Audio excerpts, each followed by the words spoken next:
To have you here with us tonight at Joel Coliseum in Winston-Salem, North Carolina. My cousins, Jordan Cornette, Notre Dame's all-time leading shot blocker. #1 Duke is a young team tonight. They become Division I's last team to play a true road game. It's a new test for this squad. It's a new test indeed, and look, people are saying it's against a 7-6 Wake Forest team. That's not a test, but when you come to Duke, Mike, you understand that you're going to see a team that doesn't necessarily look like the one that you're seeing on tape. They're going to get their best shot from this Wake Forest team, and can they handle a crowd where the boos are a little bit louder than they are at home? It really helps to have a point guard like Trey Jones, who sets the table for this Duke team.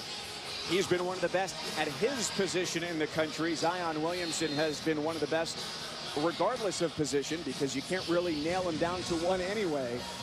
And we are ready to go. Bill Covington Jr., Brian O'Connell, Jerry Heater, the officiating triumvirate for tonight's game. It's Wake Forest 7-6 in the white, and Duke at 12-1, a 2-point loss against Gonzaga, their only defeat in the black uniforms.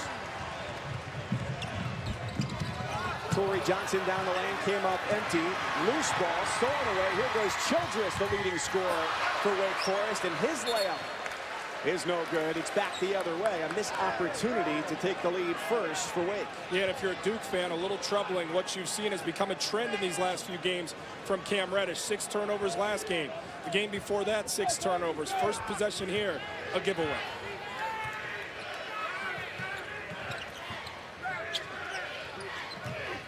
Regularly scheduled action again here for Duke after a long layoff. Baseline drive is short from Barrett. And the fight for the loose ball, Deacons have it. Duke had about 2 weeks off before their Saturday game against Clemson. They played for the first time since December 20th and picked up the 87-68 win. Traveling the car, and it's back to Duke. Mike Krzyzewski, who now ties John Wooden for most weeks ranked #1 as a head coach. 121 weeks atop the AP poll, which, if you want some perspective on that, that's about 2 trips back and forth to Mars. How long did it take you? It's impressive research there, Mike. Corner 3 is good for R.J. Barrett. And on the flip side, how about a promising sign for Duke? R.J. Barrett finding himself from distance, one of his last 12 from that 3-point line. So this Duke offense will feed off him and his ability to make perimeter shots. Wake Forest lost this ACC opener against Georgia Tech on Saturday, 92-79. A big number to give up to Tech. On the baseline, Jalen Horde. Well, look, Mike, I'm going to tell you, that's where Wake Forest can have some success. Jalen Horde, his ability to, as a dynamic guy on the outside with that body, to go one-on-one in space. Playing 5 outside. The try at the rim, no good for Trey Jones. And it stays here, 2 minutes gone. Duke up by 1 over Danny Manning's Deacons. Just 2-32 against ranked squads, and 11 of the last 12 times that Wake Forest has played a #1 team, it's been the Blue Devils. First 2 for Zion Williamson. Man, so efficient, back to the basket, patient with the play, lets the game come to him. Williamson averaging 20 a game, trailing only his fellow freshman R.J. Barrett at 23 points a night. There's Childress into the lane. The kick out for Horde. 3-point try is no good. He's just a 22% 3-point shooter, but the follow goes. And it's 5-4. And because the shot came with good offense, yes, you don't connect from 3, but it puts you in a pristine offensive rebounding opportunity for Smart to give you 2. Williamson hits the 3, just his 5th in 22 tries this year.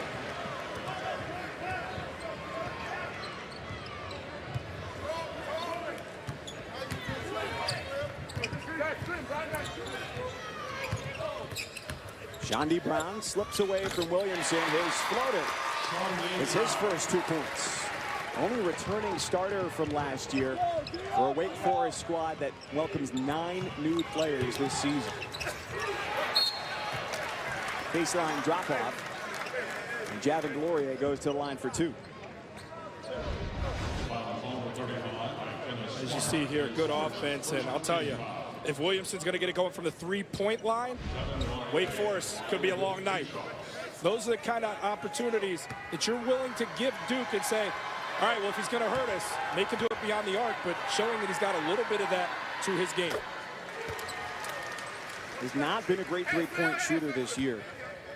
But as you got down on the floor during warm-ups today, you got to stand by him. What did you make of his overall physical stature? But humans aren't built like that.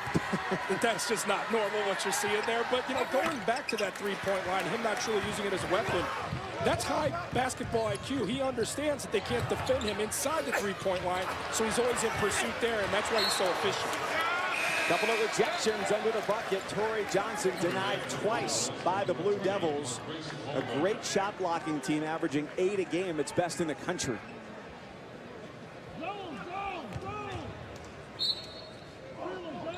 Wake Forest needs to understand that if you drive that thing, there has to be a pull-up once you get inside the free throw line to eliminate some of those rim protectors and what they do. Childress off on the pull-up, cleared by Reddish. This is where Duke excels, in transition, where they score so many of their points. Stepped out of bounds there on the sideline. It's back to Wake, down 3.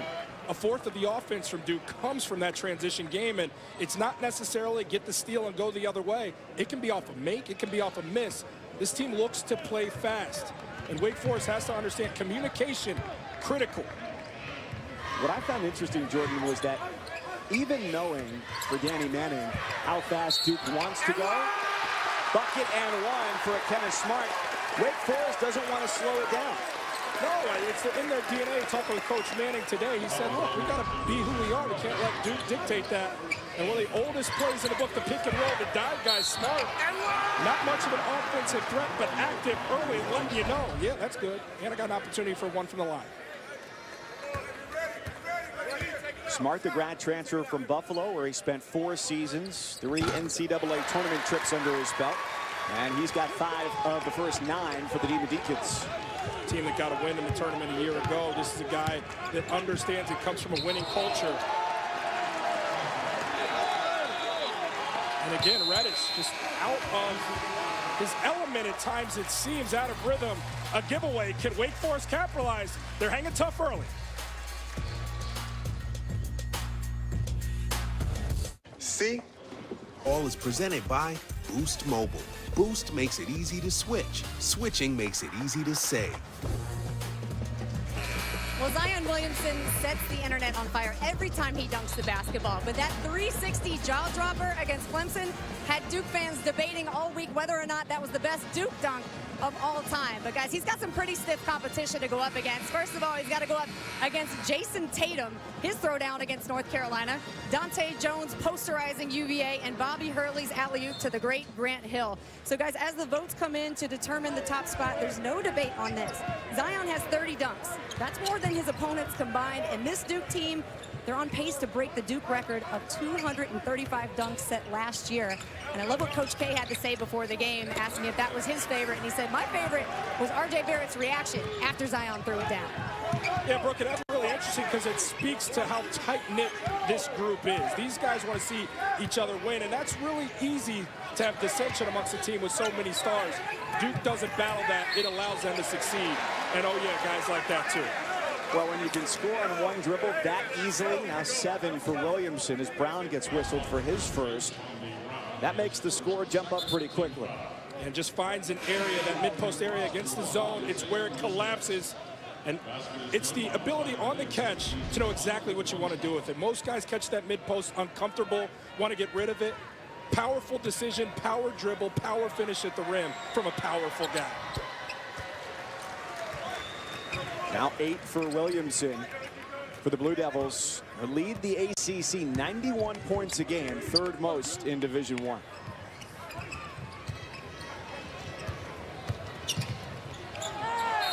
"17-foot pull-up is no good for Isaiah Musius just into the game. Foul is on Williamson, his first. Just the beginning of our doubleheader tonight, because coming up next, it's Super Tuesday, further action. 12th ranked North Carolina, 15th ranked NC State from Raleigh. NC State this year has been defined by hustle, defense. They're pressing almost more than anybody at this level. And Carolina, interestingly, it's kind of a role reversal. They're still finding their way. So it'll be an interesting matchup there in a sold-out PNC arena. It'll be played at a very high level, high energy, as you're talking about there, Mike, because both teams go deep into their bench. Carolina, 8 or 9 guys. North Carolina State uses up to 10 guys. So, oof, that's going to be up and down. Fun one to watch, fun one to call. The game's also available for you on the ESPN app, wherever you go.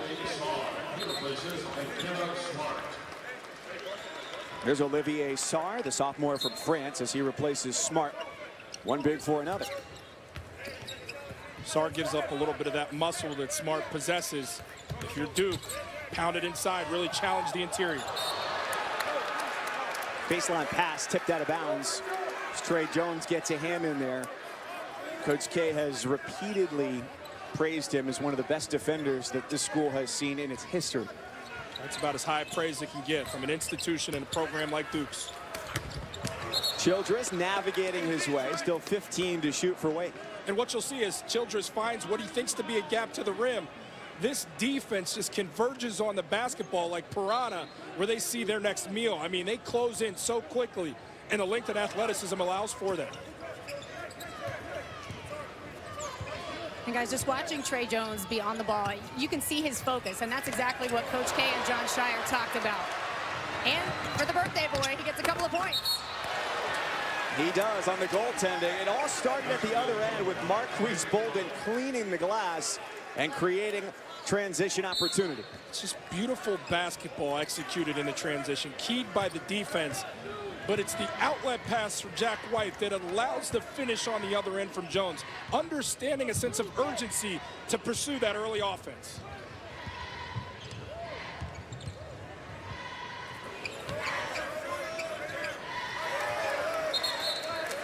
Out of bounds, and last touch by Sarr for Wake Forest. Back to Duke. Now watch defense. Great timing from Bolden. Sublime outlet to Jones, which allows Jones to ultimately get the goaltend right there. But it's understanding the athletes they have, filling lanes, push that ball up, allow that defense not to get settled. And again, 25% of the offensive production comes from plays like that. Across the first 4 minutes, Duke had made 3 baskets, turned it over 3 times. And that miss ends a string of 4 straight that had gone through. Numbers for the Deacons. White defends admirably at the rim. Brown goes baseline. Stuffed again by the junior from Australia. Barrett's on the move. Nearly fielded his own miss. Duke by 5, 6.5 minutes gone. A step back for Childress, like his daddy. All that was missing from the Childress crossover was the taunting, come on back, for the defense like his daddy did it back in the day. What a big-time shot. And Bolden's out of bounds. Wake has a chance to tie as they come back down the floor. Yeah, Pops has to be proud watching his son do this work. The associate head coach on the bench, former star. That's exactly what Papa did Randolph, except he said, come on, defense, come on back here. But same finish right there, big-time shot, keeping this crowd in it and keeping Wake Forest alive. There he is, there's a look. Still looks like he can give you some minutes out there, doesn't he, Randolph? And Brooke, as you'll tell us later on in the game, there's a pretty good competitive rivalry between father and son as well. Are we talking three-point shooting, or are we talking shoe game? What are we talking? Because a lot of debate was going on today in this gym. There's a lot to be revealed. Fouls on Alex O'Connell, his first for the Blue Devils. Randolph Childress, 95, graduate of Wake Forest. Under Danny Manning, now in his 5th season. And the first free throw is good for Sharon Wright Jr., the freshman out of Florence, South Carolina. What Wake has done so far in this contest, for the most part, taking care of the basketball, and because of that, it's taken away Duke's ability to truly run, and it's slowed the game down some, while Wake has still been opportunistic when it's allowed for itself. Challenging Duke to beat them in the half court, something Duke is capable of doing, but hasn't had to do too often this season. And it's a big step up competition-wise, just thinking about the non-conference schedule for Wake Forest, then going into ACC play. Reddish way off on the 3-point try. Tees it up again. Duke continues to pound the offensive glass. How about Delorier in this sequence? Really working on a backboard to help his guys out. And how about that to get their confidence level back up? Great point, Mike. That's huge. Delorier doing the work on the backboard gave Reddish 3 opportunities in that half-court setting, and he gets the dunk finish, a high percentage shot that maybe gets him going. Rather than starting from the three-point line, working inside and going out. You know, it's a positive there for Duke, but it's also a negative for Wake Forest that they gave up all those offensive boards. Absolutely, and sharing the rock right there makes that defense shifty and allows the offense to be advantageous. Two-hand dunk for Reddish. Those are the kind of things he needs to look for early in the game. Your shot's not going. How else can you have an impact? Can you defend? Can you rebound? A place where he can grow. But also pursuing those higher percentage field goals and then stepping out, then knocking down that three-point shot. As Childress does, plus the second foul on Reddish of the first half. Wow.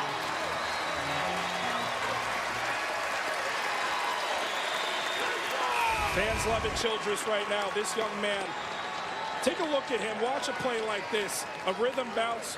But this is a young man who came in as a freshman. A lot of people said he didn't belong on this stage. He wasn't good enough to play at this level. His dad's a coach. His dad's the great Randolph Childress. And all he did, and why I say, young guys out there listening, you can start as a freshman, not change the world like Zion Williamson, but work at it when you become a sophomore. And then when you reach your junior year, you're averaging 17 points per game, and he firmly belongs. And he's been the difference here early for the Demon Deacons. Huge jump, second biggest scoring increase in the league, only behind Louisville's Jordan Wara, who's seen a ton more playing time this year under Chris Mack.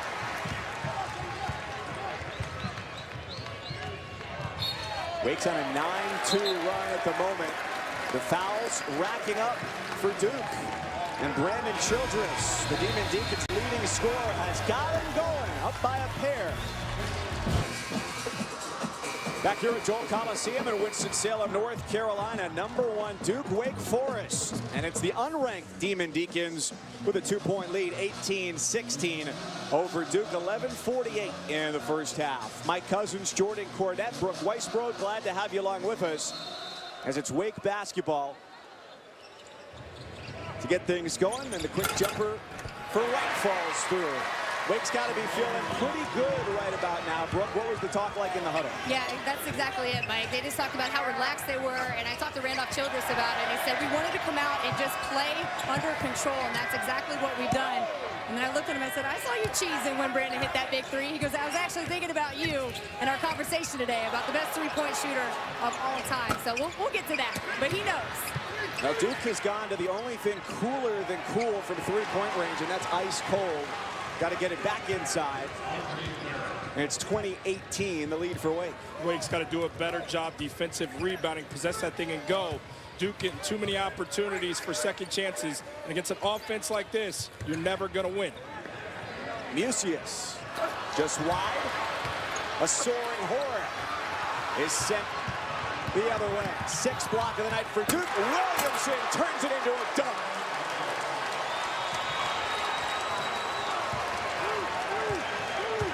Trey Jones, masterful in the open floor, as good a decision maker as you'll find in the country. Knows where to go with that thing with Williamson. Upstairs, rare air.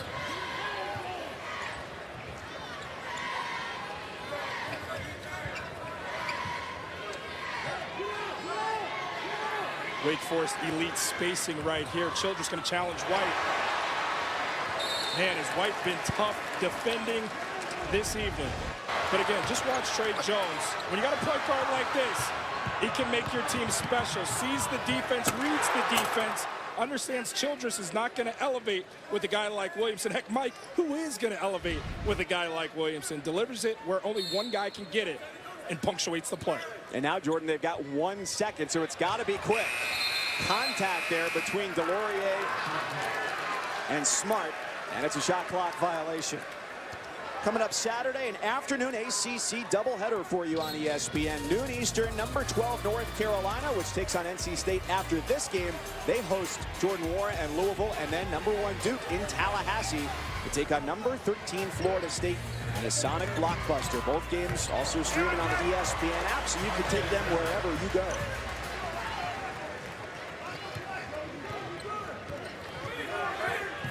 If you were watching SportsCenter before the game, you heard the nugget that the last 2 ACC road openers for Duke have been losses. Last year it was an early December game. Oh, that fadeaway from right at Boston College.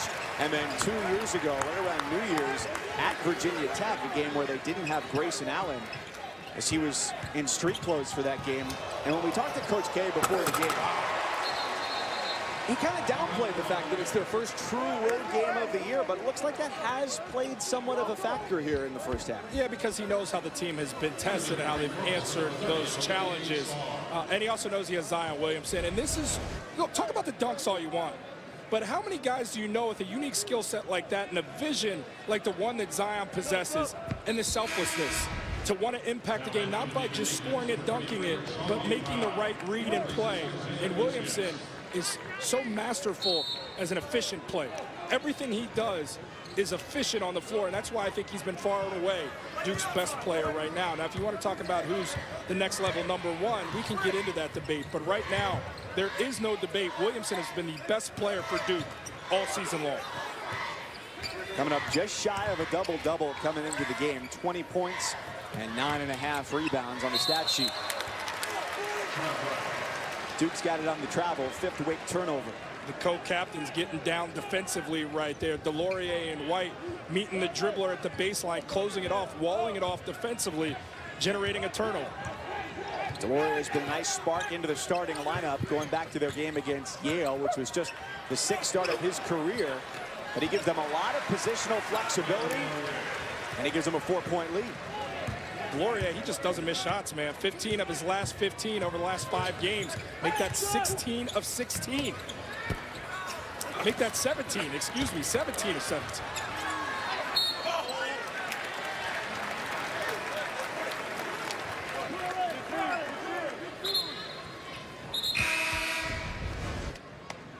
And again, good execution here offensively. Delorier is the dive guy, does what all bigs should.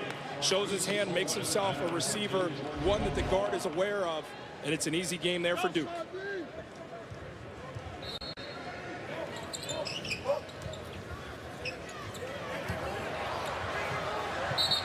Ball tipped and out of bounds off of Duke. Good fight from Wake so far in the first 12 minutes of the game, but they're starting to get careless with that basketball. They're starting to create opportunities for Duke's defense, and when Duke's defense gets involved, generating those turnovers, that's when they run away from the opponent. That's where it can get dangerous. They score 91 a game. Pass to the interior, not a good angle. Williamson feeding ahead. Got tripped up. He was looking for Jordan Goldwire, and Duke has its 5th turnover. Yeah, he got tied up with Johnson right there. I don't know if Johnson, it didn't look like Johnson tripped him on purpose, but definitely unseated him on the break right there, and that could have been 2 for Goldwire. Childress probes the lane, foul before the shot on the floor. And in transition here, we'll get a better look. Duke and Zion, man, his handle is pretty impressive in the vision. Oh, look, yeah, there was no trip up. Floor got it. Childress finds himself back at the free throw line as O'Connell comes onto the floor to spell Williamson. Even though it's been a tough start to the year for Wake at 7-6 and losing their ACC opener, this is one of their strengths. They draw 22 fouls a game, 2nd most in the ACC, and they score about 1/4 of their points at the stripe. Yeah, I mean, looking at better 19 points per game coming from there. This is a team that's not afraid to challenge you at the rim and be aggressive offensively and generate that contact. However, this is a Duke team that does such a great job getting in passing lanes and also protecting the rim. So there's got to be a compromise there with this Wake Forest offense. Pursuit of some of the perimeter shots, the pull-ups, and they've started to find those, and that's why they've kept this one close thus far. Barrett drives, and the kick out. 3-pointer was halfway down for Goldwire. And it's Wake Forest down by 2. They've got the ball when we come back. 7:46 to go as they try and knock off a #1 team for just the 6th time in 31 tries. That's free shipping. Shop online at Chewy.com. Chris Cotter back in Bristol. Over in Mizzou, Jordan Geis is going to airball this one against Tennessee, but guess what? He gets it back. Shooter's got to shoot. Second one goes. Mizzou up by 6 right now over on ESPN2. St. John's with a 7-point lead over Villanova as well. Mike, Jordan, back to you guys. Now St. John's into the top 25 for the first time in 4 years. In the SEC, they've got 4 teams in the top 25. Tennessee, its only loss against Kansas, which had its season take a turn for the worst with an injury this past week. And Auburn, 11-2. Bruce Pearl says, hey, nobody's talking about us. Well, they're going to open SEC play coming up tomorrow night against Ole Miss. I'll be on ESPN2, 7 Eastern. My cousins Jordan Cornette, Brooke Weisbrod with you here from Joel Coliseum in Winston-Salem, North Carolina. And it's been close from the tip here between Wake Forest and #1 Duke playing its first true road game of the year. And that's adjudicated an offensive foul against Torrey Johnson. 2 observations there. Man, Cam Reddish from distance is really out of whack. And then 2, you talk about quarterbacking your team offensively, and he does it defensively too. Jones, what defensive anticipation there. Lets the offense come to him. Offers his body up to the basketball gods. Gives his team another go of it here. So much Trey Jones adds to the team. 3rd best assist to turnover ratio in the country. And a stout defender as well.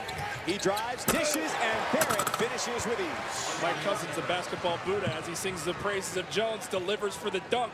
And you know what I love about Trey Jones is understanding his place in the rotation. You've got the headliners in RJ and Zion, and you know what Trey Jones says he wants to do it this season? Obviously win a national championship, but become the defensive player of the year. That's where his mind is at. That's an unselfish guy that doesn't want to score the ball, just wants to have a positive impact and sees the gap on the baseline, gets the defense to commit to him. And when they commit to him, he dishes off in stride. RJ, punctuation.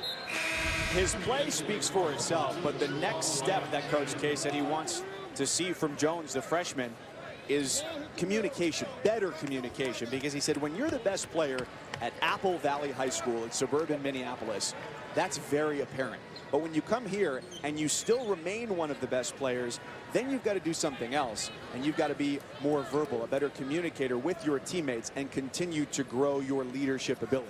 Yeah, no doubt, Mike, and that's kind of the foundation for Coach K's program, which I think is very interesting and obviously very successful, is communication, because that carries over, as Coach was saying to us, in life. I mean, that's an essential quality to have, and you need it definitely. You know, as I was playing defensively, communicating with your guys, getting back, identifying a man, but also just communicating on and off the court, and then you see a team synergize. Everybody's on the same page, and then beautiful things happen.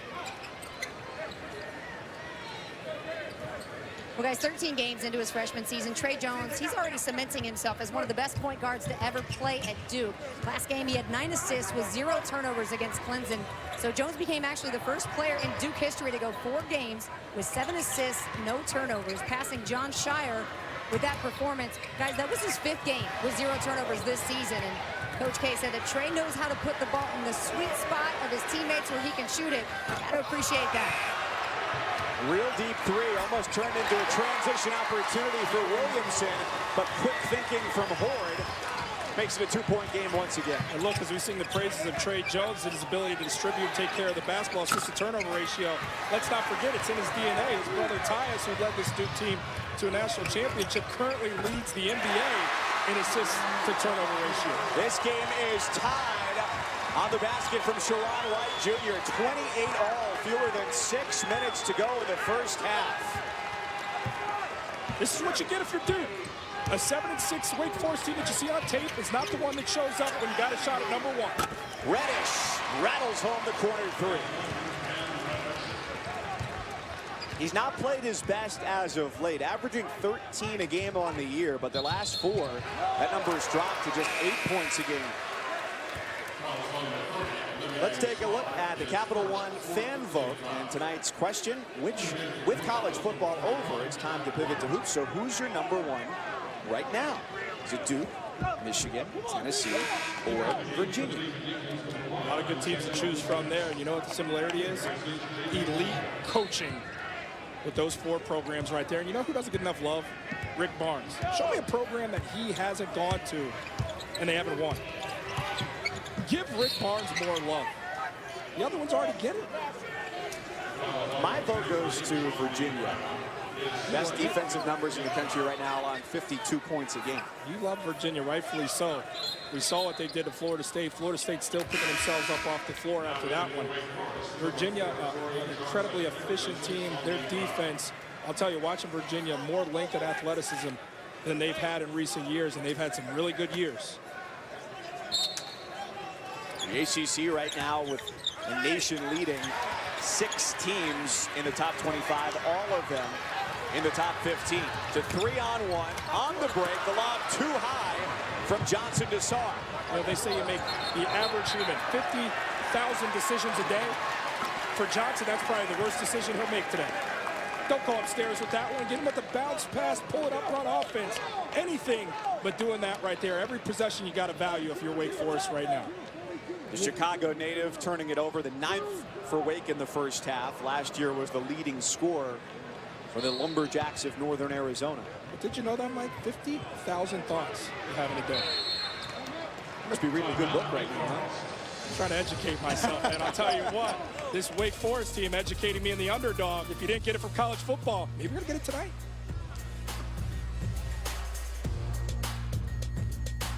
This ladder is special. This first step, it's not even here. It's in the gym where the first practice was held. Climbing it takes months of twists and turns and tournaments. At its peak, you won't be 5 feet off the floor. You'll be on top of the world, holding the best trophy in all of sports. A piece of nylon. Continental Tire, for what you do. All right, let's have the confetti. How about all phases of Zion Williamson coming at you? And I keep using the word efficiency. It's because that's what he's been. Hasn't saw the three-point shot much, but he's got it. Operating at the mid-post against the zone in space, finishing at the rim. Got that too.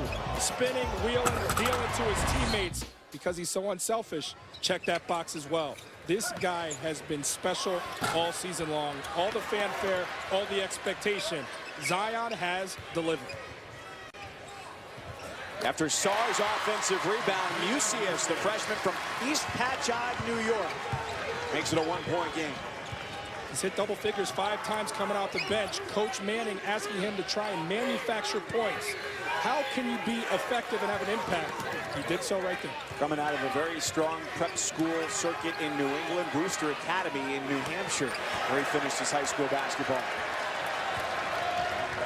The lead has only changed hands twice tonight. And an opportunity to do it again is turned away. A foul in transition. Williamson was headed for camera shutters at the other end. Childress fouls him. And that's just a poor decision from Johnson, understanding who the opponent is, the ability to block shots, the rim protectors that Duke has. You go that far into the defense, you're not going to be able to convert. Either pull up, take a jumper, or run some offense, understanding you don't have the advantage in the open floor. Especially disappointing to have a turnover like that come from a fifth-year player. Yeah, and defensively, you did what you wanted. A contested 3 and an offering from Williamson. Oh, he's feeling it from 3 today.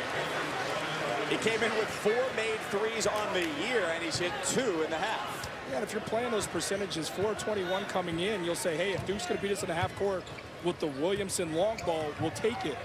But Williamson, hey, guy can do everything. But that's been also the scouting report this year against Duke is A, they haven't been a great free throw shooting team, and B, if there's a player or 2 you can help off of, Zion Williamson is certainly one of them. Yeah, and he's starting to take that away from you, which makes this Duke team even more formidable. Follow dunk, folded. And a timeout for Danny Manning and Wake Forest.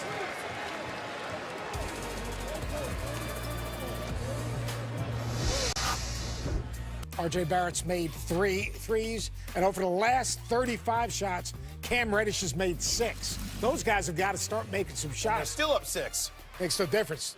Mike Jordan. Competition's going to be raised a little bit.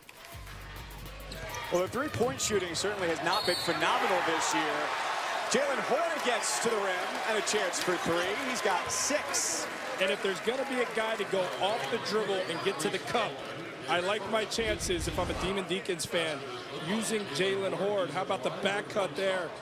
Elevating at the rim. He's got that body. Yeah, he's only a freshman, but at 6'8", he's the guy you got to look to generate that offense. If not Childress, it has to be the young Horner. He's a freshman, but an important one for Danny Manning's program, coming in at number 22 in last year's ESPN 100, put together by Paul Biancardi and the great Recruiting Nation staff. Best recruit in the last 10 years. Williamson misses the dunk. Wait, Mike, he might be human. A rare point-blank mistake from Zion Williamson. And it's almost as if Zion had a little bit of added gusto on the completion of this one. He wanted to make that rim pay, and when he did, that's what caused the miss. A rare miscue from one of the nation's most efficient. And it's in the paint where they get so many of their points. Duke averaging 46 points a game in the paint. It's on pace to be the best in the last 8 seasons. Bolden continues to spin, holds the pivot, but the lead is 6. Spin to win from Bolden. Coach K singing his praises in the pregame. In 15 minutes versus Clemson, mightily productive, 11 points, 5 boards, and you see that bleeding over to this evening. Childress shares, and a wide open triple is empty for Horn. Oxygen. He's not a great three-point shooter either, coming into the game just 5 for 23, which is 22%. And that's probably a place as you look at him as a next-level guy potentially with what he's done already in his freshman season. He's got to evolve there. He's got to develop that shot to make himself truly dynamic as an offensive performer, but he's got the tools. Talked to one NBA scout on the court before the game. He said Horde was the player far and away he was the most eager to see on the Wake Forest roster. Fouls on Sharon Wright, his first.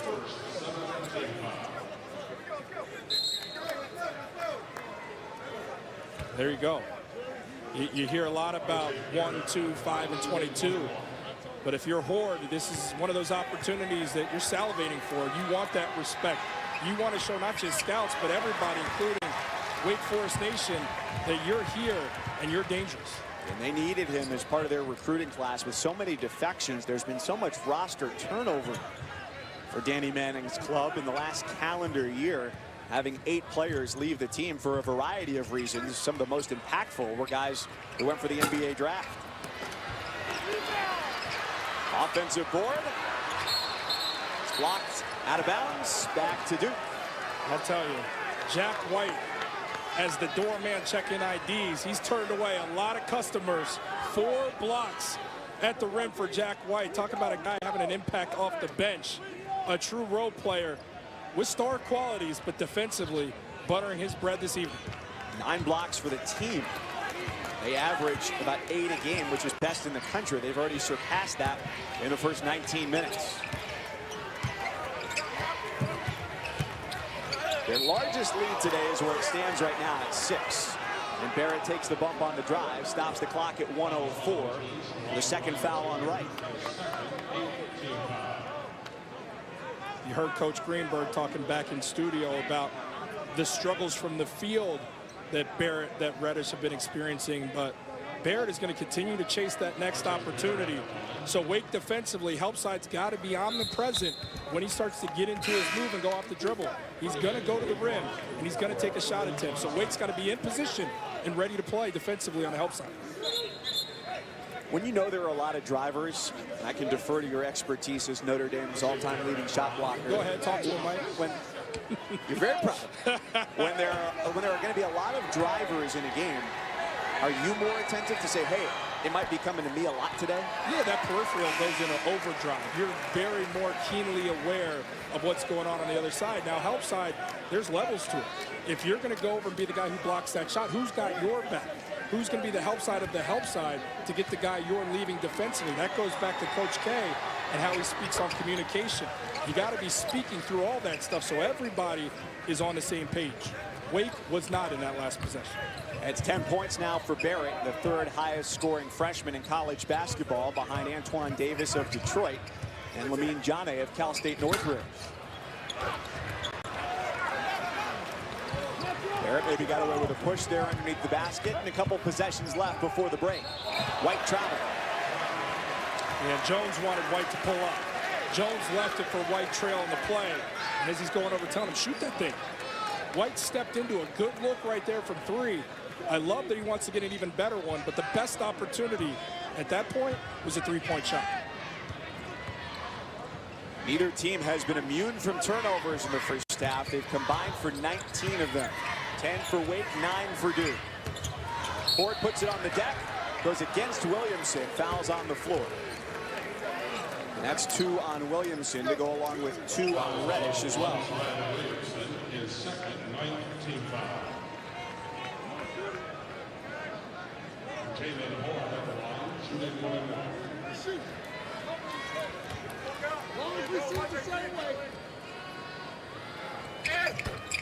The first is good for Horde. You saw Clemson yesterday, and the next time you can see them in game action will be August 29th on the ACC Network.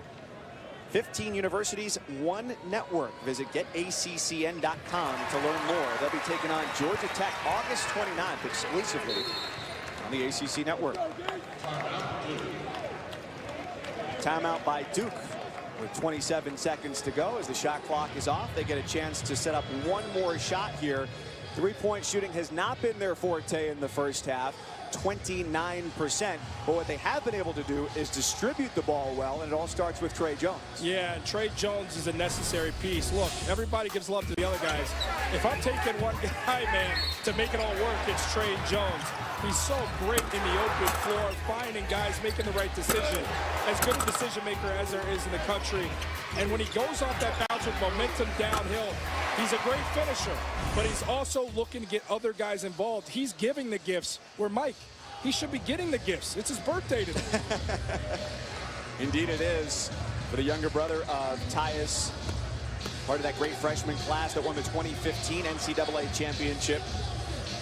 So perhaps he can celebrate with a victory, but it's been close, perhaps closer than many anticipated in the first half. 12 assists on 16 buckets for Jones and the Blue Devils. Got to be a Zion Williamson high ball screen here and let the decision be made if Jones is to the rim or if he's leaving it back for Williamson. Williamson has earned the right to make the play here, but it'll be through the hands of Trey Jones. There's your ball screen. There's your double read. There's your decision. And a three-pointer is good to end the half for Cam Reddish. Not the prettiest, but it got the job done. But Trey Jones did his job. Took the ball screen, made the decision to get into the teeth of that defense. Everybody collapses on him, and somehow, some way, he gets it to Reddish for the three-point shot. Big-time play. Let's go down to Brook with Coach Danny Manning. Coach, a big point of emphasis for you was about pace. How do you evaluate your team's pace in the first half? Well, I thought we did a good job. We got into the bonus early before they did, and then we couldn't get to the free throw line.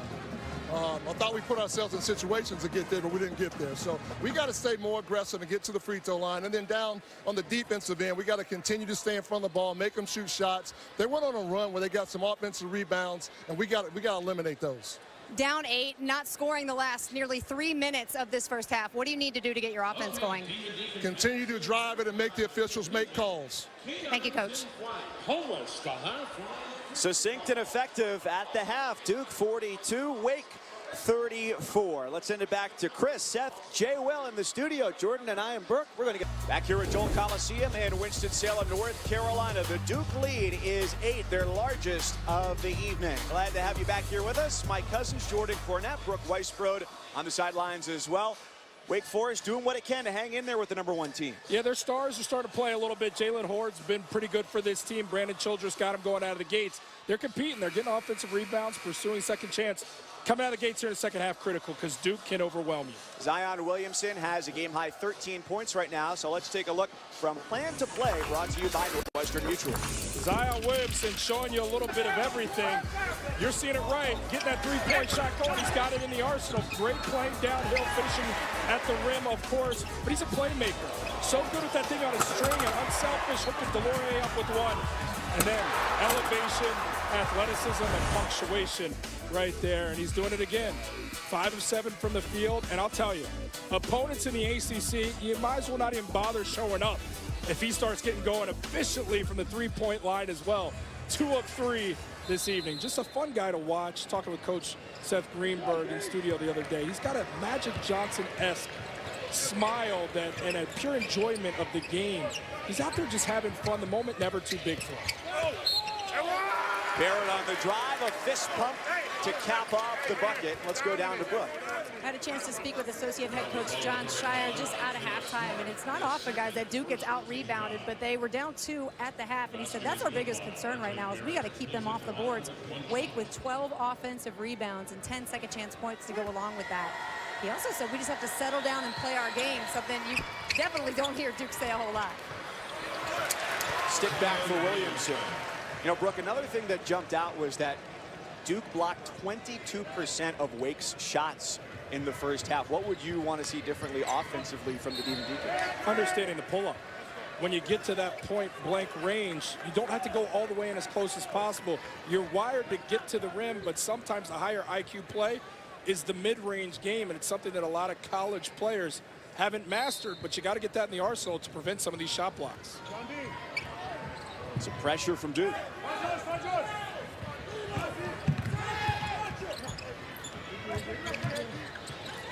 That's one Childress can't pass up. They're not going to get a lot of clean looks. If he's got one from distance, his ability to stroke it, he's got to go ahead and pull the trigger. He's one of the best in the country from deep. 47% coming into the game, which is 13th in the country and 3rd in the conference, behind Virginia's Kyle Guy and Virginia Tech's Ahmed Hill.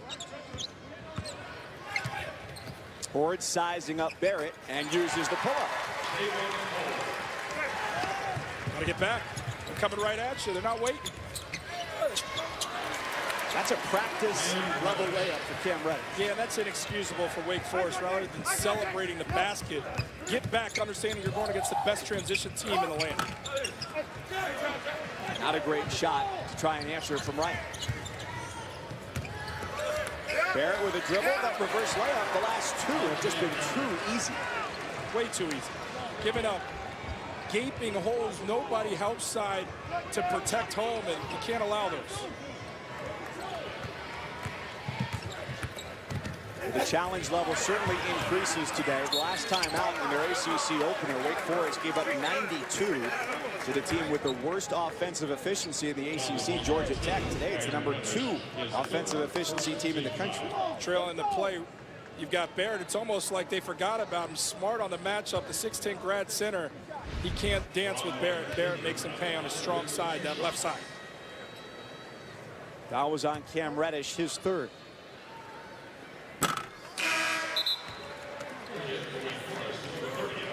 Critical juncture in the game for this Wake Forest team. 14-point game. This is where it can get away from you. Coming out in the second stanza, fatigue sets in. Duke starts to fit in, get more comfortable. They can blow the doors off this thing with as explosive as they are, especially in that open floor. That's exactly what Clemson experienced on Saturday in the ACC opener. That game was a 7-point difference at halftime, and Duke ended up winning by 19, controlling most of the second half. Beautiful acrobatics from Williamson, who's got a game-high 17. You kidding me? And then they're going to throw some full-court pressure at you here, probably try and be disruptive. Catch Wake, not focused, but Wake able to advance the basketball. What a finish from Williamson right there. Mid-air, juggling it. Wide open opportunity for Horde from the top of the key. And he's called for the offensive foul. Again, here, back to the basket, spinning off the defense, loses it. I don't know, did he come down to the ground while still possessing it? Another look? Wow, got it off just in time. Big time finish. It's been a red-hot start for the Blue Devils in the second half. First 2 minutes and change. They made their first 5 buckets. 0 for 2 there. In transition, that's an easy reaching call against Jones, his first foul. In watching Duke, when Jones goes on that drive on the baseline, you can tell his teammates have a good feel and sense for how Jones plays, understanding he's going to give that thing up. He's just going to taunt the defense, get them to commit, and then it's a dump off. So the guys playing off, they dive to the rim, looking for the catch and finish. Beautiful basketball. Just couldn't convert there. You want to finish, you want to generate two. Couldn't do it, but love the play, love how they execute.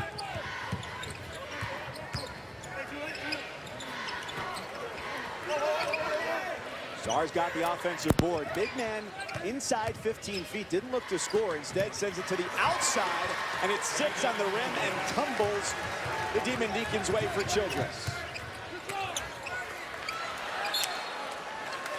Good hustle from Childress. But a rare mistake there from Jones, who left his feet and didn't have anywhere to go with it. I don't think he expected Childress to get back. Childress hit the floor after finishing on the other end, but hustling back one of their junior leaders to get a deflection. He's one of the best in the country. Assist to turnover ratio. His is just under 6 a game. But you know who's really impressive? Cincinnati's Justin Jennifer, better than 10-1. Yeah, it's unbelievable. Jalen Harris of Arkansas coming in second, just ahead of Jones. 52-39 as Duke has expanded its advantage in the first 3 minutes of the second half. #1 team in the country playing its first true road game of the season. Board fades away. Short again. Williamson's pass for Reddish. Out of bounds, back to Wake Forest. And again, an active defense, active hands, deflections, shot blocks, steals. I'll tell you what makes this Duke defense so special. It's versatile pieces on this defense. And what I mean by versatile pieces on the Duke defense, guys can switch everything. If you get caught up or tied up in a screen, the defender switches. He's now guarding that man. What that does for the opposition, it takes away any advantage, Mike. There's no advantage, there's no lane, there's no gap to pursue. Because when you think you have it, switch, versatile defender who can guard you just as seamlessly as the guy before. That's part of the danger of having so many good athletes, because with most teams on a switch, you're losing something. Yeah, you want to pursue mismatches. So that's why you have the ball screen. That's why you have screeners in general, to create an advantage for your offense. Those cannot be pursued against Duke's defense, not with the caliber athlete and the versatile athlete that wears the jersey. Childress inbounds. Musius finds front iron.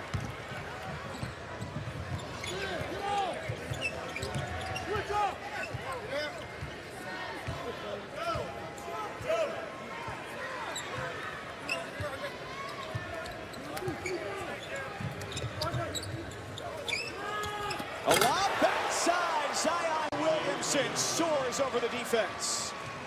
Just a little sneak into the defense, pins Childress. And again, when you throw that thing up there, only one guy can get it in that space, and it's Williamson. Good vision from Barrett. We saw a rare missed dunk from him in the first half, just his 5th of the year. He figured, if I'm going to give you a couple threes, there's I got to give you something back. Something's got to be subtracted. Good head fake. And an uncontested lay-in for Shondi Brown, the sophomore out of Orlando.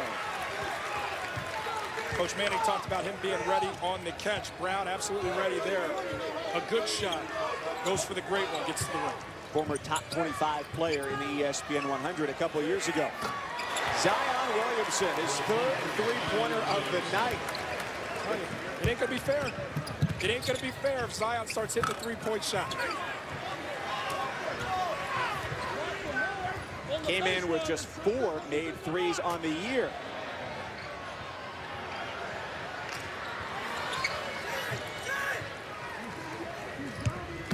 So Duke has doubled its lead in the first 5 minutes of the second half, doing it with some style points as well. Duke has theirs. When we come back, we'll check in style points with B-Dub on the Wake Forest side, the father-son pairing in the Childress household. Hope you'll be paying attention.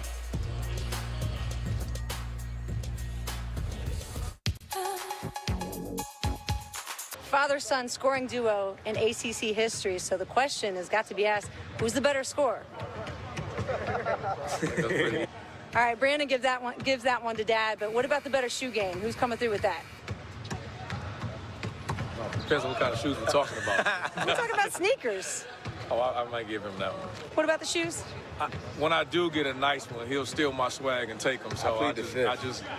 I'll give him that one. Which of you two has the highest career three-point shooting average?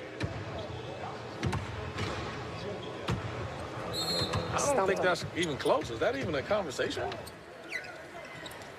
Well, I can tell you that Brandon has it by 0.1%. Brandon shooting a career 39.6% and Randolph at 39.5%. Now, Randolph did have the benefit of a shorter three-point line, but if you ask him, he's the best shooter in the building at all times. Gotta love his confidence. Brandon's been dangerous. He came off a 28-point performance, hit a career-high 7 threes against Georgia Tech, and he's 13th in the country right now at 47%. And I'll tell you, watching Duke right now and what they're starting to chase, which is Williamson down low, there's no answer for that. The opposition cannot prevent those type of plays. Duke can't get bored with that, most especially this evening, because there's a distinct advantage down low.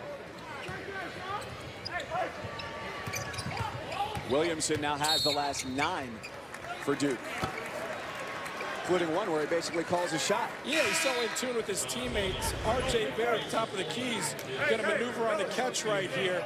And then when you freeze it, look, Zion's saying, hey, give it to me. He walls that defense off, and they just go upstairs with it. So fun in talking with Coach K, how he lit up, sharing the dynamic between R.J. Barrett and Zion Williamson. The top 2 recruits coming in, the guys who are the headliners everywhere they go. He said, look, these 2 guys, if you see one, you're going to see the other. They're everywhere together. They're the best of friends. And as a guy who played for teams, at times there was dissension and there was egos, and ultimately that makes the team lose. To see Coach speak so glowingly about these 2 guys and how it helps this team win, because they look, in the world we're in now where it's, hey, I think Zion's number 1. I think RJ's number 1. Those guys don't feed into that stuff at all. They love each other, and it allows this team to be special. Well, what he also added on to the back end of that, too, was that the families are both supportive of each player as well, because when you're a player as high level as Barrett and Williamson are, you're crossing paths a lot, whether it's on the grassroots scene, whether it's with USA Basketball. The parents are spending a lot of time together. There can be rivalries there, too, but he said that's not the case between those 2 players, and it goes a long way toward building their team culture.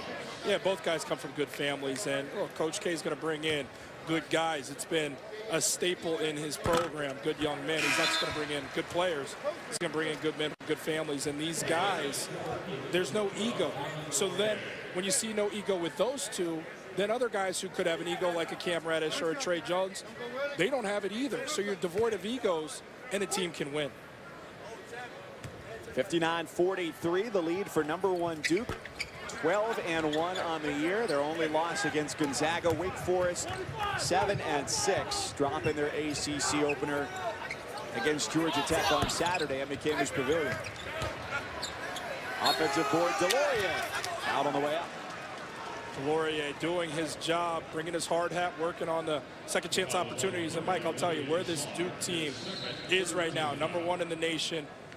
A very commanding lead right now, but where they can be better. Look, they're very good defensively. It's a beautiful thing to watch in the open floor. Offensively efficient, one of the nation's most. But when they start hitting the three-point shot, something that's not part of the arsenal consistently, a team that shoots around 32% from distance, when they start making shots, when RJ starts getting more consistent there, Cam Reddish rediscovers his, Trey even starts to knock those down. This team is going to be even tougher of an out. The difficulty comes, one of the matchups that's highly anticipated on the league schedule is when they take on Virginia, where the game really slows down. Virginia allows the fewest points in the game per game in the country, and then you have to maximize all those possessions, which they have. Here's Jones on the run, shifting hands and still scoring. Yeah, it's going to be about how can Duke generate offense consistently in a half court, because that's what Virginia will task you with. And Virginia plays a suffocating style. Talk about positionless pieces on your defense. Virginia possesses that as well. So they push you out. Duke will be uncomfortable and will be disrupted in that game. I'll be really locked in to see how they fare against a team like Virginia. Count the basket, according to the official Brian O'Connell, who said it was goaltending on Williamson. Wake Forest has to get back to spacing. Got to get back to spacing out of defense. Look, with good spacing here, allows for a driving lane. It looked like that thing was still going up. I thought just from getting the first look at it that after he tipped it, it then hit the backboard. I could be wrong. Which makes me a little lax on being critical of the officials because we've got replay access here and still can't determine what's the right call there. But they're going to call the goaltender. We're going to go the other way. Williamson, the game's leading scorer. Count that one. He's got 26. He's putting on a show. He had 25 points against Clemson. Not necessarily remarkable in and of itself. But it was the fact that he did it in such a short time. Tied the fewest minutes played in a 25-point, 10-rebound game by any major conference player in the last 20 years, doing it in 22 minutes. And that defense, again, king the offense, challenging everything, and the shot block rate is just through the roof right now. Duke is elite defensively. This is as good a team defensively as you're going to see out there. And that's mightily impressive with so many young guys, so many new pieces that have bought into winning on that side. Foul is the call under the basket against Saar. 63-45, Duke starting to pull away from Wake Forest. Yeah, and Sue, they've hit 7 of their last 9 field goal attempts, including this 3 here from Lamont Turner. He's perfect from beyond the arc. It's a 19-point lead for the Vols. Kentucky up 6 over Texas A&M. That's a good one in the SEC. And St. John's up 2 over Villanova. Guys? Johnny's off to their best start since 85-86. And we've got Jay Billis, our own, in the house because his son Anthony is on the team. Talking to Anthony before the game. He scored his first 2 career points, his only points against Cornell a couple games ago for Wake Forest. And he has, well, the scaries that everybody's got when you get toward the end of your college career. What's next? He wants to stay in basketball. He said, yeah, I want to be in the NBA. And he quickly said, not playing, but wanted to make that distinction. Working in some capacity at the next level. Well, he's a Billis. He's bound to be successful. Look here, I thought Jay was here to see how his game at Duke matched up with Zion's. Then I realized his son was here. That makes complete sense. Jay's one of the best in the business. It was an 8-point lead at halftime for Duke. They had a 7-point lead last game against Clemson, ended up winning that game by almost 20 points. And they've extended their lead mightily here in the second half against a 7-6 squad, picked second to last in the 15-team ACC. Childress just has to fire as the shot clock expires, and the long board is down to Delorier. And Wake not blessed with enough shooters. And you talk about that three-point shot, how it can lessen the gap of talent between a team like Duke and Wake. But they can't get that going. A 3 for R.J. Barrett. R.J. Barrett making the defense look silly. Kill him with the crossover slurp. Brain freezing. And Jordan, 3-point shooters for Wake Forest. You've got Brandon Childress, and then it's kind of a shoulder shrug as to who the next best guy is. Take a look at R.J. Barrett. This is why I like him as the #1 pick in the draft. His ability to produce off the bounce with his size, with his ability at 6'7", and a lefty. Who do you see when you see that? It's a lefty in the league. It's a reigning MVP in the National Basketball Association. I see James Harden on a play like that. Not saying they're the exact same player, but a lefty who could straight fill it up with those type of ball skills. It's R.J. Barrett. You think he can grow the beard? I think he's better served without it. I couldn't grow the beard as a freshman in college, and many years later, I still can't grow that kind of beard. Barrett got the drop-off. And Delorier finishes with 2. And again, it's Barrett making plays off the bounce. When you've got his ability to shoot it, the defense comes running at you. It allows the blow-by, and then there's another layer of defense that allows the dump-off. Great vision. Transition 3-on-2. A rare missed opportunity for Duke. Same numbers back the other way. Brown. So they had transition offense, and they didn't get a good shot out of it.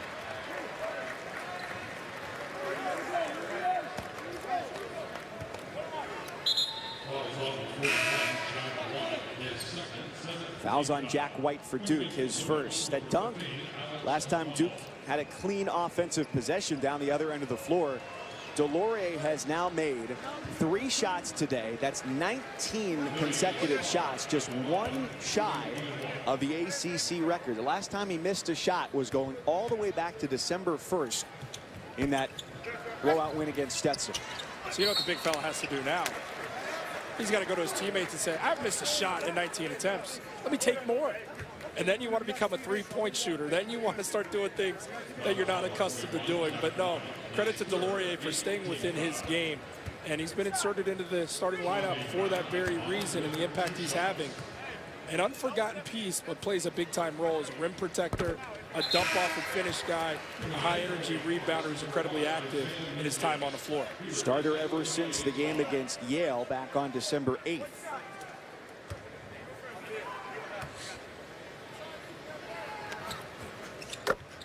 And Brown's got the second.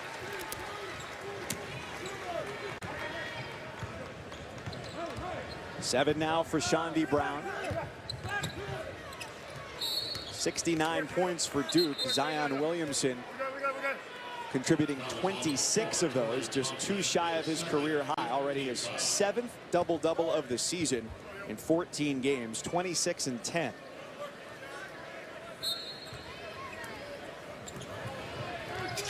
Was 28. Came in the opener against Kentucky. He is so hard to keep out of the paint. It's the reason why you have pack line defenses at times to keep guys like that from being able to get there and finish. R.J. Barrett, oof, that is just tough stuff. At 6'7", the length. He's so good putting it on the floor, so comfortable. And at times, very comfortable with an unusual delivery. That makes it incredibly hard to guard. Duke's had so much easier access to the rim in the second half. What's been the difference with their ease of getting there from the first to the second? Ease in terms of?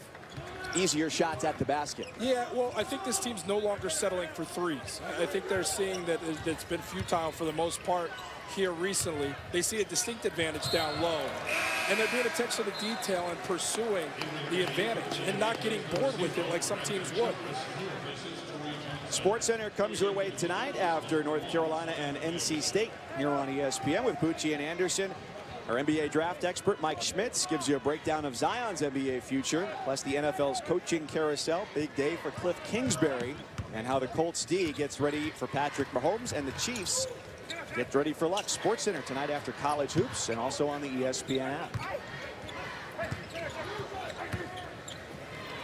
What an interesting world we live in, where you can be a head coach at Texas Tech and have an okay tenure, and then all of a sudden get a job in the NFL. Yep.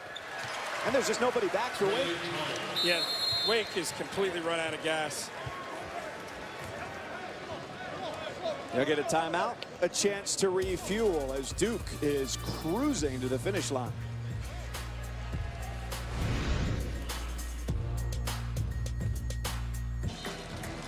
Top 2-3 most athletic players he's seen. Stephon Marbury maybe takes it a little bit over the top, though. Hey, that's what he does. True to form, right? Real recognizes real with these guys. I mean, they're paying attention, they're watching, and how couldn't you? Zion Williamson is not taking college basketball by storm. He's taking the game of basketball by storm. And I'm going to go back to Coach K and credit him for this. Allowing this team to be who they are, not over-managing them, and letting personalities be exactly that. And these are very impressive personalities. Look, it could very well be a team filled with so many egos that they're losing by 10 to Wake Forest because everybody wants to go for 50. But it's plays like that that turn into a charge, but it's selfless basketball. It's wanting each other to be great, and that allows this team to be uniquely special. Zion Williamson isn't out there playing for himself, nor is R.J. Barrett, nor is Cam Reddish or Trey Jones. These guys want to be one of the all-time special Duke teams, and they could be well on their way. There's a good illustration of just how good this young team is on the fast break. You have 2 guys going up for the ball at the rim. And both of them fully capable of finishing. Freshman tonight, 61 of the 73 points for Duke. Oof. Mucius, the freshman for Wake, connects on a much-needed triple from the corner. Mucius is a bright young star.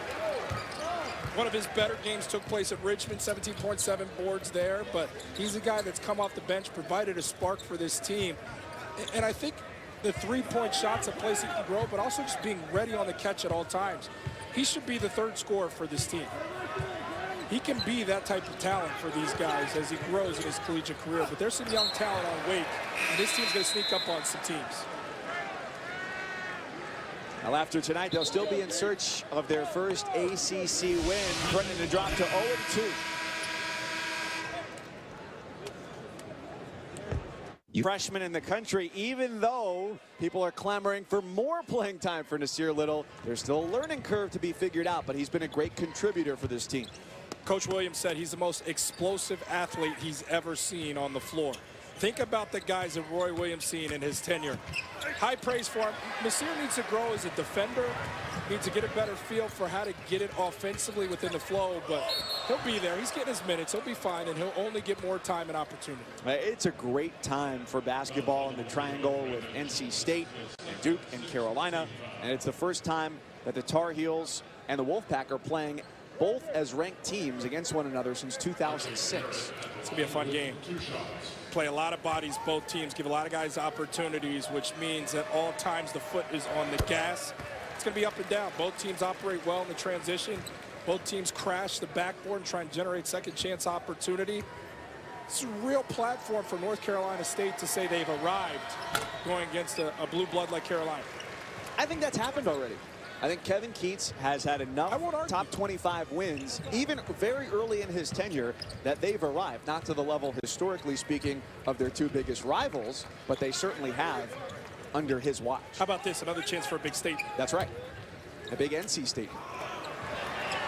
There you go, America. Compromise. You see that? A debate that ends in a handshake. It can be done. It's possible. Williamson, up, balance and all, ties his career high from the opener against Kentucky with 28. Now, if we argue about the color of my blazer, I don't think we'll come to agreement that this was a wise choice. Jalen Horde jams it in, 77-53.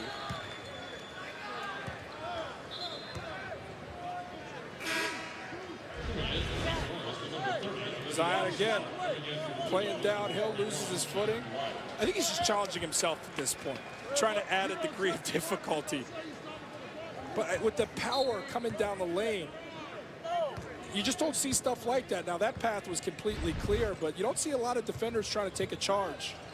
There is a sense of fear defending that young man as he gets that full head of steam. Is it because they don't want to be x-rayed for broken bones after the game?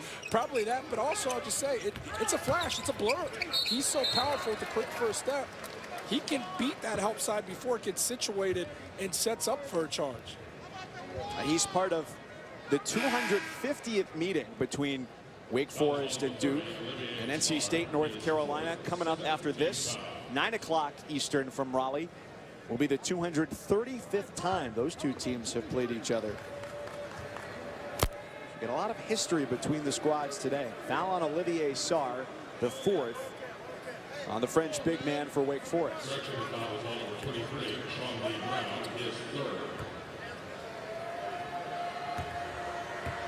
They changed it. It's on Shondi Brown instead. Golden with the pump fake, and now Sarr picks up the foul. Bolden has been a man on the backboard, just working.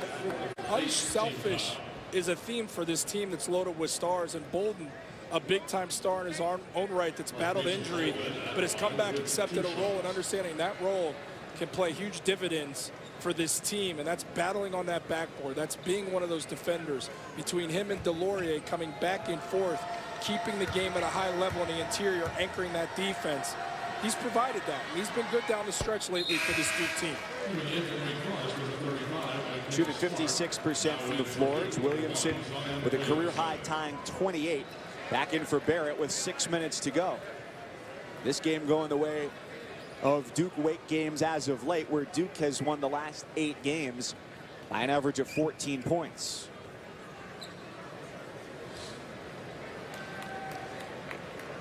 Last win in this series for Wake Forest came against then number 4 Duke back at the end of the regular season in 2014. An 82-72 win here in Winston-Salem. Tyler Kavanaugh had 20 for the Deacs. And then Blue Devil Jabari Parker had 19 for Duke. Wake coming into this one saw some of the success Clemson had with spacing Duke out and being able to score. That was in the first half. Then eventually Duke was able to wear them down. And you see the same here with Wake. Wake wanted to get some backdoor cuts to challenge that aggressive Duke defense that gets in passing lanes and make them pay. They never really had that. You had to utilize a three-point shot. Wake couldn't get that going. And of course, like all Manning teams, they want to do that, play through the post. And that's been the outcome, unfortunately, for Demon Deacon fans. Off the entry pass, it looked like a first-time ice skater in the post, and they give it away. Unfortunately, that was Horde who turned it over, but very intrigued by this young man and how he grows in conference play in this ACC. A 40th ranked prospect at the next level. He has a chance to move on up the boards as he sees some marquee matchups, because let me tell you, game in and game out, the ACC is going to be tough for any team, but most especially Wake. So he's going to have to prove that he belongs, and he will. New career high for Williamson with 30. They're going to need Horde to be an interior presence as well. Olivier Sarr added about 30 pounds to his frame in the offseason, going from about 210 to somewhere in the neighborhood of 240. And Horde, as a freshman, 6'8", 215. Tell you where I like Duke a lot too is a high-low game, with Williamson playing low, at times even playing high, but most especially down low. That is hard to stop when you've got a guy with size at the mid-post passing over the defense. Williamson gathering, collecting, and finishing. I don't know how you stop that. An absolute clobbering of Childress as he pulled up for the elbow-wide jumper. Jones gets called for the foul. Childress held to just 11 so far tonight, averaging 17 and coming off a 28-point performance on Saturday against Georgia Tech. Hey, Brooke. So, guys, you were talking about Brandon Childress and how his scoring and his improvement has just really resounded year after year. He's also one of the Ironmen of this league. He's playing 36.8 minutes a game. That's second most in the ACC. And I asked him about his fitness routine, knowing he'd have to come into this season playing more minutes. And he said he cut out meat over the summer, and he's also been focusing on not only his rest, but how he chooses to spend his social time. That's maybe one of the first times I've ever heard a college kid talk about, hey, I could either go out, I could, be on Instagram, or I could get some rest. And instead, I'm going to choose rest. Well, Brooke, we got an interesting blast from the past when we were sitting courtside during Wake shoot-around today, as Steve Kirkland, the sports information director for the Demon Deacons, pulled up the box score of the last game you played here with Coastal Carolina. Of course, if you don't know, Brooke, former Big South Player of the Year. And that game, what did you play, 38 minutes? I had to play quite a bit. We had 3 starters out my senior year, so my coach gave me the green light, which I took full advantage of with 19 shots. She beat me to the punch because she knew I was going to get her on that. I saw that stat sheet. You could get me on the 6 turnovers, too. I mean, don't be too hard on yourself. Hey. I was just going to say, for as unselfish as you are in life, 19 shots, maybe your basketball life entirely different, bro. You got to give me the green light. I'm going to take it. You had the green jersey and the green light. Well, thanks for sharing the broadcast with us this evening, Gunner. Okay, I got you, Jordan. All right, I got one for you. Wait till we get back to Chicago, though. She did have a teammate who went 1 of 11 from 3, so. Oh, that's dirty, Mike. There was some, how are you going to call her out? Brooke felt good about her stat line like that. We got 4:05 to go. My cousins Jordan Cornett, Brooke Weisbrod with you here in the final minutes from Winston-Salem, as Duke led by 8 at the half.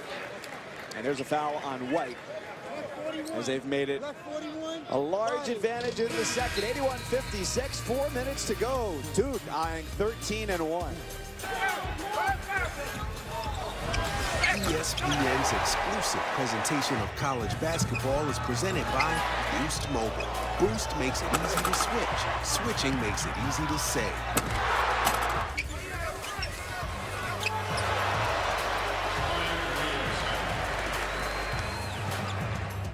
As its home opener, part of a 5 ACC game slate tomorrow night. That'll be against Miami. It's been a really nice start to the year for them.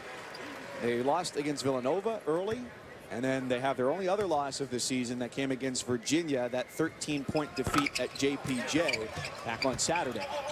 Yeah, Florida State's looking to get back to their winning ways after that tough matchup versus Virginia. It's an older team. It's a tough-minded team, a hard-nosed bunch. They can really shoot it. And they've got guys on the perimeter that are long down low, big athletes.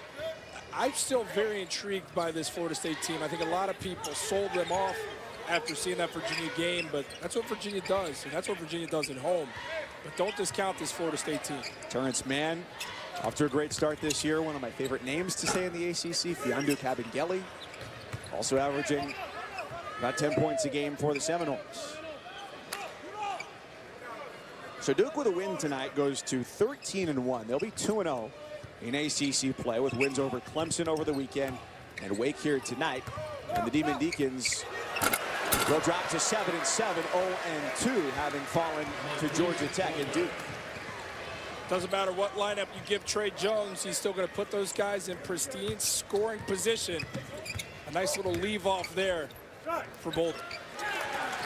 Does it alter the way you play, especially as a guy who had to get fed the ball under the basket, although you like to take your share of threes as well? Yeah, that's why I'm no longer playing. I fell in love with that three-point shot. But when you've got a point guard like that you have to be a little bit more aware because he might get you the ball in a situation where you don't even think it's coming? Yeah, well, look, the transition is keyed by him. So what these players surrounding him are conditioned to always be aware of is, hey, on a miss, run. And run with your eyes up and get to a position on the floor where you're comfortable converting, because guess what? That ball is going to find its way to you. You just need to put forth the effort of running, and that great guard with elite vision will find you. That's huge. So Duke #1 in the country right now, one of 6 ACC teams in the top 25, all of them clustered within the top 15. We've got more top 25 action as well coming your way next as North Carolina travels to PNC Arena. Sold out. Tip-off right after this one as they meet as top 25 teams for the first time since 2006. It's been interesting to watch the styles and the way those teams have developed this year because Roy, of course, in January is not going to be pleased with his team. Still thinks they have a way to go, and they do because they're a very talented group against an NC State squad that has very much found its identity. Starts with pressure defense. Yeah, absolutely. And you talk about personnel. Nasir Little is one of the headliners, albeit he coming off the bench, but Cody White, a blur with the basketball. You talk about a guy that's really gotten acclimated as a freshman. We talk about these Duke freshmen. Let's not forget that young man has really provided a punch and made this Carolina team that much more dynamic. Going against those guards and the pressure of North Carolina State, will the freshmen succumb to it? That's a storyline worth following throughout the entire evening. Yeah, it'll be interesting to watch how much that pressure pays off for the Wolfpack because they love to do that. But conversely, North Carolina likes to get out and run, and if there are opportunities to do that and get past the pressure, those could be easy baskets for the Tar Heels. Yeah, it's going to feel like a track meet. That's why it's going to be so much fun to watch because it's aggression versus aggression. Iron sharpens iron. Who gets the best of whom there? You got to watch to find out. No better tease, right, Mike? State Carolina comes your way next from Raleigh here on ESPN. So we've got Duke #1 in the country. Behind them, Virginia #4. Virginia Tech is very intriguing right now. #9 in the country, second highest they've ever been in the AP poll. You've got to go back to when they were 8th in January of '96, which seems like a long time ago. First of their 5 seasons in the Atlantic 10, but that's still, question mark, your pick to win the league? Why do you say it like that? Yeah, that's my pick. And look, I'm watching. Because you watch the #1 team in the country tonight. And Duke could share it with them. This is no takeaway from Duke. Duke is phenomenal. We've had a chance to see them in person a few times. It's a great team. I didn't say Virginia Tech wins it outright, so I could easily still give some love to this Duke team. But that is such a step backwards by you. I'm not even gonna, I'm totally messing with you when I say that. Virginia Tech is my team, and I'm gonna tell you why, Mike. This is a Virginia Tech team who's old. They've got continuity. They've got a bunch of different weapons. Everybody on the catch, and I mean everybody, can make a play for Virginia Tech. They get up in you and guard. They dictate the tempo of the game. And when I say everybody can do something with the ball, so many shooters. And a bench that's productive as well. They play at times 5 out. And if not 5 out, it's 4 out, 1 in. And that 1 in, Blackshear, can step out too at 6'10". So that's my pick. I'm standing by it. I really like this Virginia Tech team.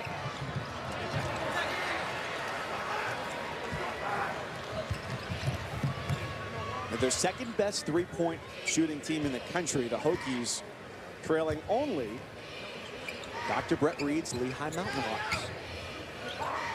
Share that one at the water cooler tomorrow. Lehigh's making a broadcast.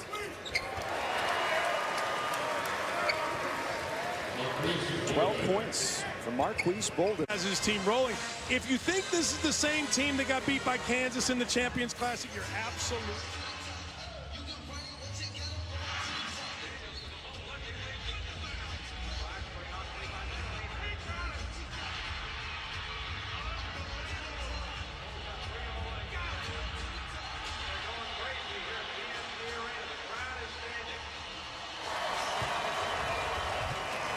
As Duke topples Wake Forest, the Blue Devils now 13-1, and the Demon Deacons fall to 7-7. And I'll tell you what, if you came maybe not to cheer on the Demon Deacons, but to watch Zion Williamson, he delivered the nation's best player to this point, and it's not even up for debate. He does everything for this team. Efficient down low. Defensively, Duke brought it and keyed their offense. So many weapons. They simply overwhelmed Wake Forest this evening. Coming up next, a top 15 matchup. Number 12 North Carolina at sold-out PNC Arena against number 15 NC State. We thank you for being with us tonight on behalf of our entire crew. Brooke Weisbrod on the sidelines, my partner Jordan Cornette, Mike Cousins saying so long. Let's get you to Raleigh. Allison Williams, LaFonso Ellis, and the man on the mic, here's Dan Shulman.